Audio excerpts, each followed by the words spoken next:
So I just gave a poem about learning to love yourself and the body you're in. Yes. Sometimes it makes it difficult to love other people.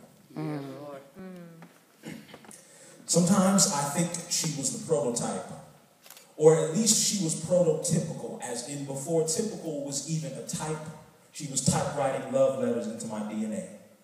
Wrapping her knuckles on my nucleotide, stringing sequences that repeat in my retrospection. GTCA, GTCA, getting too close again, going to cry again, remembering how H2O plus sodium chloride makes salt water. Because that's the only chemistry we ever had. Tears. Wow. Stronger than acid rain. Etching grooves into my face that you could have sworn were wrinkles, but they're just tracks from the places where molecules bonded to the surface of my skin. Danced with a pull of gravity against epidermal landscapes. She was the proof of my futility.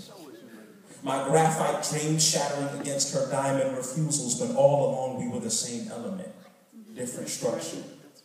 Shaped by time and pressure until we were all but unrecognizable, and it was easier to split atoms than to split her lips into a smile. Sometimes I think she was the plague, undoing my dignified posture until I was laid low. A sickness in my heart, an echo in my cough, reverberating through lungs that once spoke her name but now only spoke the language of hacking and slashing air.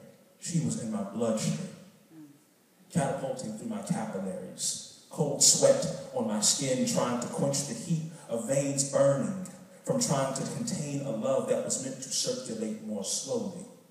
She taught me the anatomy of pain, how to revel in the paradox of two people meeting like bones at a joint, imminently close, permanently distant, the smallest, greatest space between them.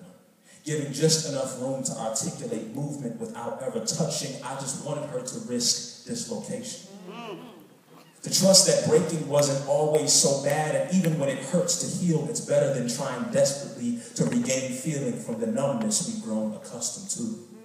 And now I'm left wondering if recovery means letting go or hanging on. Waiting on a nervous system to have the courage to stand up and walk away. Or maybe foolish hope is so contagious we catch it just from recall. Sometimes I think she was the parachute, pulling against my fall from heights she carried me to before I had a fear of leaping from safe spaces. Through thin air that you cannot see, and still I saw her, hovering above but only strings attached, dispatching me carefully to the earth until my feet could rest on something like flat land, but this planet is round and the shape of our future came in curves we could not predict. And it does not take mathematical models to calculate how the trajectory of us is just asymptotic. Approaching a limit we never reach, no matter how many values we plug in. So as the sky beneath me runs away, I stop crunching numbers long enough to think of how this could be a beautiful death. Sometimes I think she got tired of being a metaphor.